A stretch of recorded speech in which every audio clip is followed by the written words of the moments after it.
À 3H04 du matin, le détroit d'Ormuz était plongé dans l'obscurité totale. Puis une boule de feu a tout changé.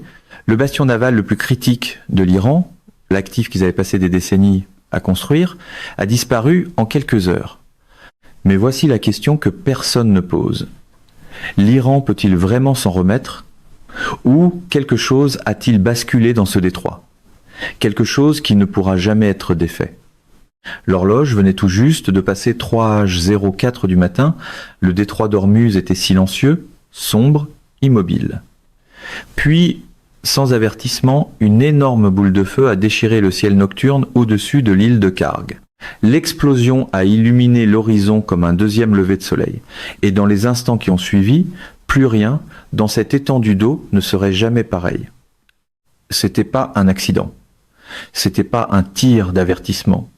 C'était une frappe directe, délibérée, menée par les forces des États-Unis.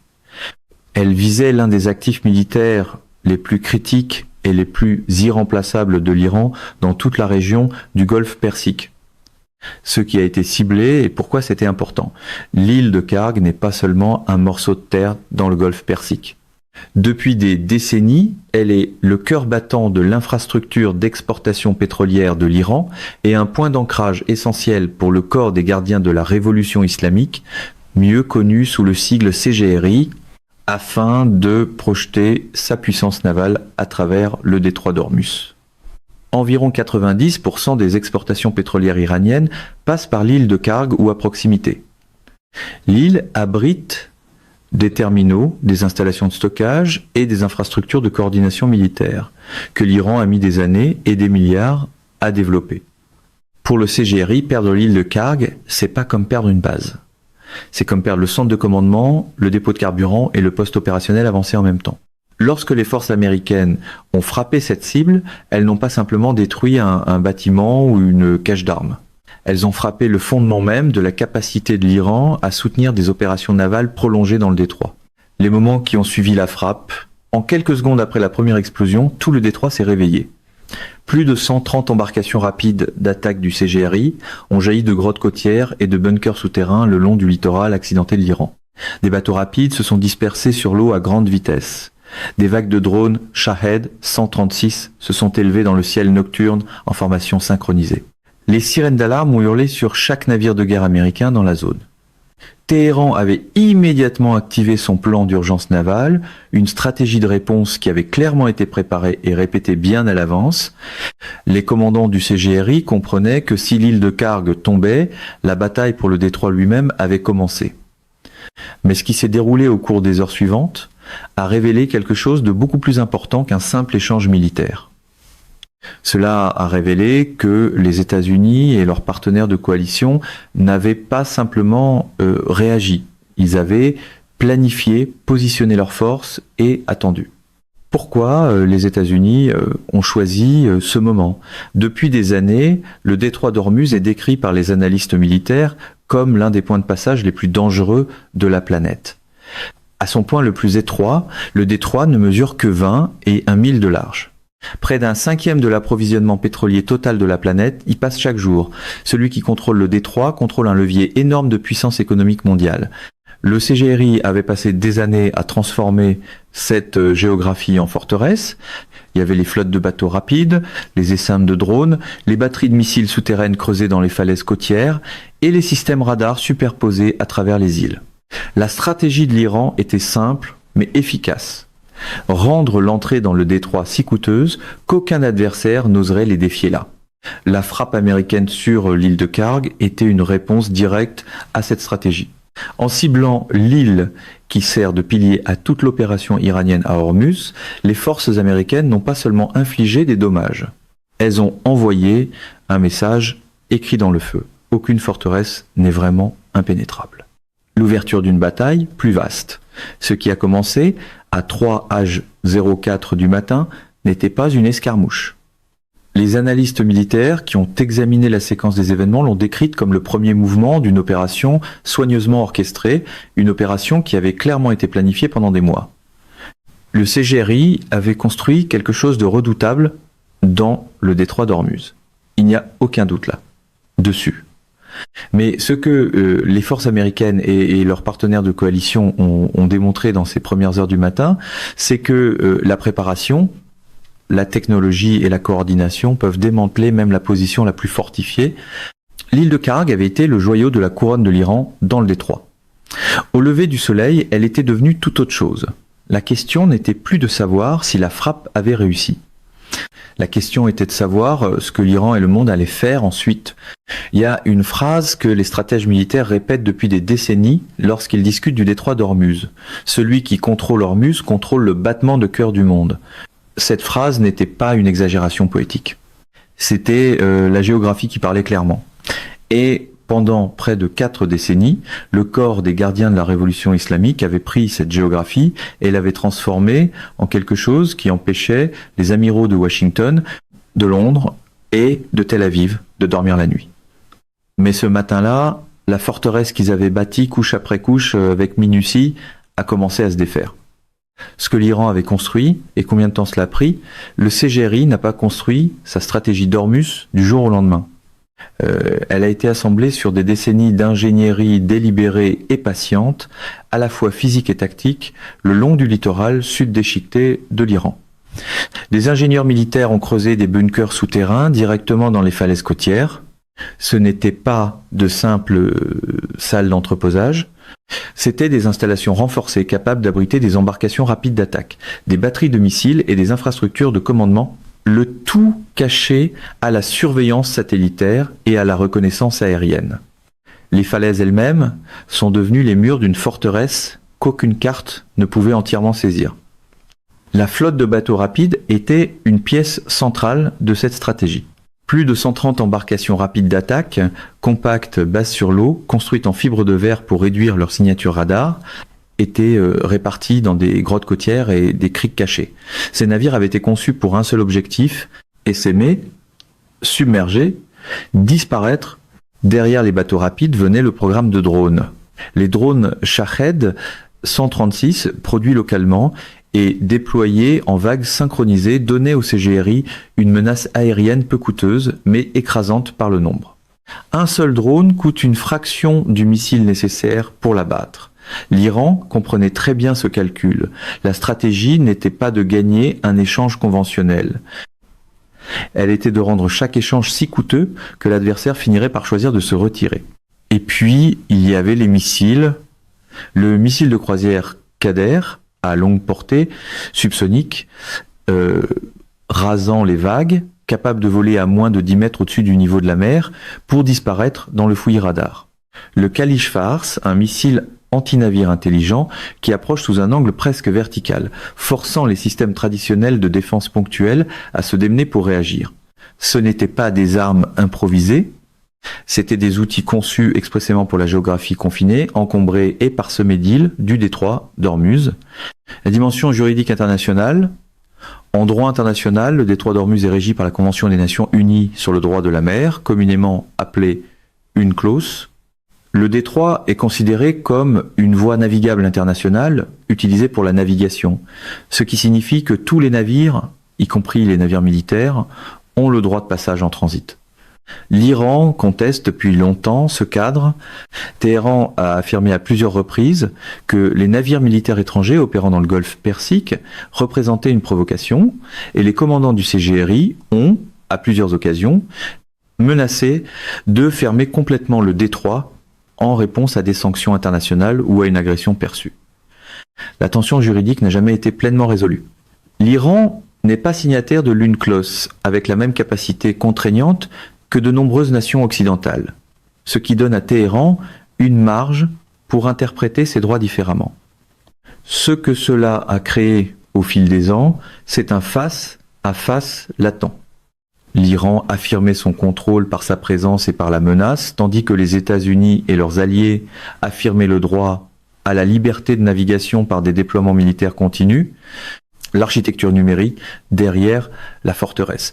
Ce qui rendait la stratégie iranienne d'Ormuz véritablement dangereuse, ce n'était pas une arme en particulier, c'était l'intégration de tous ces éléments au moyen d'un réseau centralisé de commandement et de communication. Des réseaux radars côtiers suivaient chaque navire qui traversait le détroit. Des liaisons de données chiffrées reliaient la flotte de bateaux rapides, les opérateurs de drones et les batteries de missiles dans un seul système coordonné. Des commandants basés à terre pouvaient, en théorie, diriger une attaque simultanée en essaim sur plusieurs vecteurs avec un seul ordre. C'était le noyau central de l'opération. Le renseignement, la coordination, le système nerveux central qui donnait aux actifs autrement fragmentés de l'Iran leur puissance létale collective. Les analystes militaires avaient étudié ce système pendant des années, ils comprenaient sa force, mais ils avaient aussi identifié autre chose, sa plus grande vulnérabilité. Tout système en réseau dépend du maintien intact de ses connexions, couper ses connexions, et l'essaim ne ralentit pas. Il devient simplement aveugle. Avant même que la fumée se soit dissipée au-dessus de l'île de Kharg, le monde était déjà en train de changer. Pas lentement, pas graduellement, mais d'un seul coup. Parce que ce qui s'est produit dans le détroit d'Ormuz dans ces premières heures du matin n'était pas simplement un engagement militaire entre deux forces opposées. C'était un événement qui a tiré sur des fils reliés au marché pétrolier de Londres, aux routes maritimes de Singapour, aux champs politiques de Pékin et aux pompes à essence de ville que la plupart des gens ne pourraient pas situer sur une carte. Quand un point de passage qui transporte un cinquième de l'approvisionnement pétrolier mondial devient un champ de bataille, tout le monde, partout, en paie le prix. L'onde de choc économique immédiate, quelques heures après les premiers rapports venus du détroit, les marchés pétroliers mondiaux ont réagi avec la vitesse que seule la peur peut produire. Les prix du Brent ont fortement bondi au début des échanges, alors que les compagnies maritimes et les négociants en matières premières commençaient à recalculer le risque sur chaque route qui touchait au golfe Persique. Les primes d'assurance pour les navires transitant par le détroit, déjà élevées en raison d'années d'incidents de harcèlement par le CGRI, sont montées à des niveaux jamais vus depuis le sommet des guerres des pétroliers dans les années 1980. Plusieurs grands opérateurs maritimes ont discrètement commencé à rediriger leurs navires. Au lieu de passer par Ormuz, les pétroliers étaient détournés autour du cap de Bonne-Espérance, ajoutant près de 2 semaines au trajet et augmentant considérablement les coûts opérationnels. Ces coûts, comme toujours, finiraient par atteindre le consommateur. Pour les pays fortement dépendants des importations de pétrole du Golfe, le Japon, la Corée du Sud, l'Inde et plusieurs économies européennes, les développements dans le détroit n'étaient pas une histoire militaire lointaine. Ils étaient une menace directe pour la sécurité énergétique, la production industrielle et la stabilité économique. Ce que l'Iran a perdu et ne peut pas simplement remplacer, la destruction des infrastructures militaires et logistiques de l'île de Kharg représentait une perte qui dépasse largement le physique.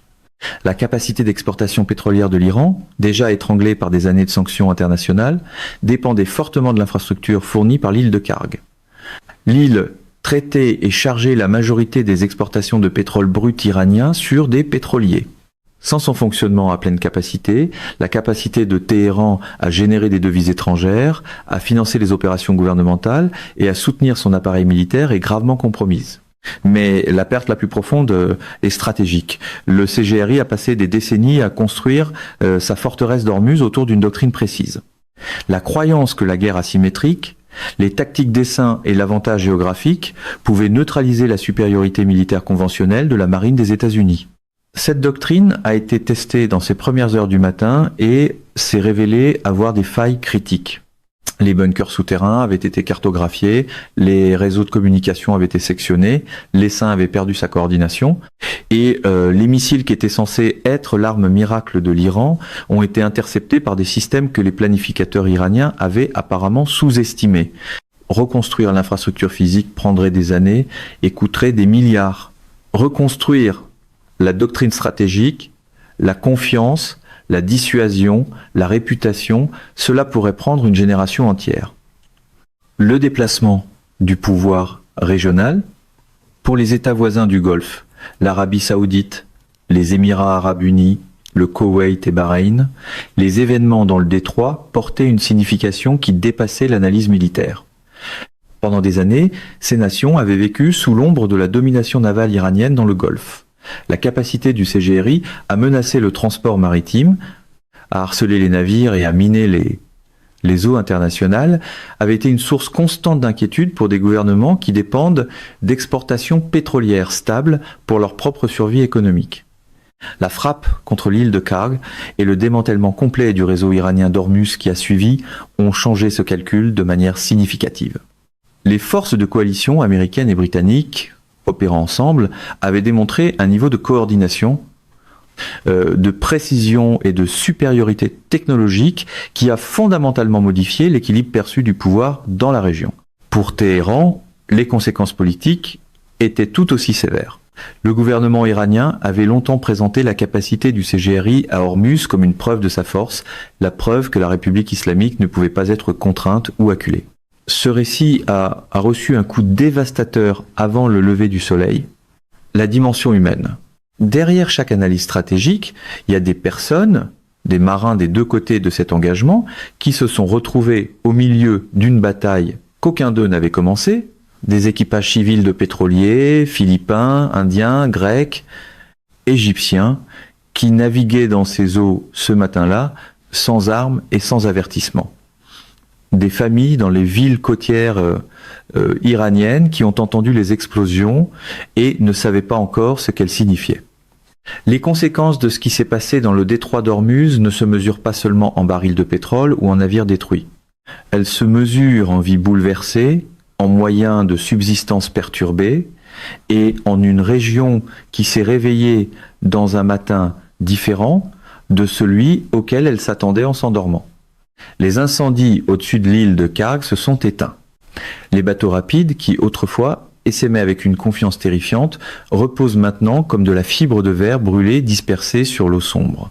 Les écrans radars qui suivaient chaque navire dans le détroit se sont tus. L'essaim que l'Iran avait passé des décennies à construire, discipliné, coordonné et redouté, a été démantelé en une seule nuit. Mais voici ce que l'histoire nous a appris encore et encore. La fin d'une bataille est rarement la fin d'une histoire. La question que tous les analystes posent, l'Iran peut-il reconstruire? En surface, la réponse semble simple. Les infrastructures peuvent être reconstruites, les navires peuvent être remplacés, les bunkers peuvent être recreusés dans les falaises côtières. L'Iran l'a déjà fait dans des circonstances beaucoup plus difficiles, y compris pendant des années de sanctions économiques paralysantes qui auraient brisé des gouvernements moins résistants. Mais les analystes militaires pointent vers quelque chose de plus profond que la reconstruction physique. Ce qui a été détruit dans le détroit d'Ormuz ce matin-là n'était pas seulement de l'équipement. C'était une identité stratégique soigneusement cultivée. Pendant 4 décennies, le CGRI s'est présenté à sa propre population, à ses voisins régionaux et à ses adversaires comme une force asymétrique capable de faire saigner toute puissance militaire conventionnelle dans des eaux confinées. Cette identité a été brisée en une seule nuit. Reconstruire la confiance à l'intérieur de sa propre structure de commandement militaire. Rétablir la crédibilité de la dissuasion auprès des rivaux régionaux, reconstruire une doctrine qui vient d'échouer publiquement et de façon catastrophique. Rien de tout cela ne peut être commandé à un fournisseur ou assemblé dans un chantier naval. Cela exige du temps, des ressources et une volonté politique que les dirigeants iraniens, déjà soumis à une énorme pression intérieure et internationale, pourraient avoir du mal à réunir. Ce que les États-Unis et les partenaires de coalition feront ensuite. La frappe sur l'île de Kharg et l'opération complète qui a suivi ne se sont pas produites dans le vide. Elles représentaient la conclusion visible de ce que des sources militaires ont décrit comme des mois de planification minutieuse, de positionnement et de collecte de renseignements. La présence du HMS Dragon, un destroyer britannique de type 45 opérant dans un silence électronique complet et inconnu des capteurs iraniens, a confirmé qu'il s'agissait d'une opération de coalition et non d'une décision unilatérale américaine. Cette distinction compte énormément pour la suite. Les partenaires de coalition feront maintenant face à une décision critique. Après avoir démontré une supériorité militaire décisive dans le détroit, la question devient de savoir s'il faut pousser cet avantage par des opérations continues ou utiliser ce moment comme levier pour un cadre négocié régissant les droits de navigation à Ormuz, l'activité navale iranienne et les arrangements plus larges de sécurité régionale. Les canaux diplomatiques indirects, déjà actifs par l'entremise d'intermédiaires omanais et qataris, devraient s'intensifier de manière significative dans les jours suivant la frappe. Washington et Téhéran ont historiquement préféré une résolution par négociation indirecte plutôt qu'une confrontation directe, même lorsque la confrontation directe a déjà eu lieu. Ce que les observateurs devraient surveiller attentivement. Pour toute personne qui suit cette histoire, il y a des développements précis à surveiller avec attention dans les jours et les semaines à venir. Surveiller les marchés pétroliers. Une hausse soutenue des prix au-dessus de certains seuils commencera à influencer les décisions politiques d'une manière que les résultats militaires seuls ne peuvent pas produire. Lorsque les prix du carburant augmentent en Europe et en Asie, les gouvernements qui sont restés publiquement neutres feront face à des pressions intérieures pour prendre position. Surveiller le paysage politique interne de l'Iran. L'influence du CGRI au sein de la structure du pouvoir iranien dépend largement de sa réputation de force. Une humiliation militaire publique de cette ampleur crée des tensions internes qui produisent parfois des résultats imprévisibles. Soit un mouvement vers la négociation pour soulager la pression, soit une réponse d'escalade destinée à réaffirmer la crédibilité. Surveiller les voies maritimes. Si les navires commerciaux commencent à revenir rapidement aux schémas normaux de transit par Ormuz, cela signale que les marchés ont évalué la menace comme contenue. Si les détours autour du cap de Bonne-Espérance se poursuivent ou s'accélèrent, cela signale que le monde des affaires évalue déjà le coût d'une instabilité prolongée. Et surveiller le silence. En géopolitique, ce qui n'est pas dit publiquement est souvent plus important que ce qui est annoncé. Les mouvements diplomatiques discrets, les communications en coulisses et les déclarations soigneusement formulées de pays tiers auront une énorme signification dans les semaines à venir. La grande leçon d'Ormuz. Ce que le détroit d'Ormuz a démontré au monde ce matin-là, c'est une vérité que l'histoire militaire a confirmée à travers les siècles et les continents. Aucune forteresse bâtie uniquement sur la géographie n'est permanente. Le CGRI avait construit sa stratégie d'Ormuz autour de la croyance que les eaux étroites, le nombre des essaims et le terrain côtier favoriseraient toujours le défenseur. Ce qu'ils ont sous-estimé, c'est à quel point la guerre moderne a rendu la géographie secondaire par rapport à l'information. La capacité de voir, de savoir et d'agir, avant même que l'adversaire réalise que l'engagement a déjà commencé. Le radar Samson, à bord du HMS Dragon, n'a pas gagné cette bataille par sa puissance de feu. Il l'a gagnée par la clarté. Il a retiré chaque couche d'interférence et a montré à la coalition exactement où se trouvaient les armes iraniennes, exactement au moment où elles devaient le savoir. Au XXIe siècle, l'arme la plus dangereuse sur n'importe quel champ de bataille n'est pas le missile dans son tube de lancement. C'est l'œil qui voit avant d'être vu. Le détroit d'Ormuz a toujours été plus qu'une voie navigable. C'est un miroir. Il reflète les ambitions des empires, la fragilité des chaînes d'approvisionnement mondiales et la tension permanente entre le pouvoir et la géographie qui a façonné la civilisation humaine depuis que le premier navire marchand a traversé la mer ouverte. Ce qui se passera ensuite dans ce détroit façonnera les marchés de l'énergie, les alliances régionales et les conversations sur la sécurité mondiale pour les années à venir. Mesdames et messieurs, notre émission d'aujourd'hui s'arrête ici. Nous vous invitons à partager votre avis personnel dans la section des commentaires ci-dessous. Perspective politique vous salue et vous donne rendez-vous très bientôt.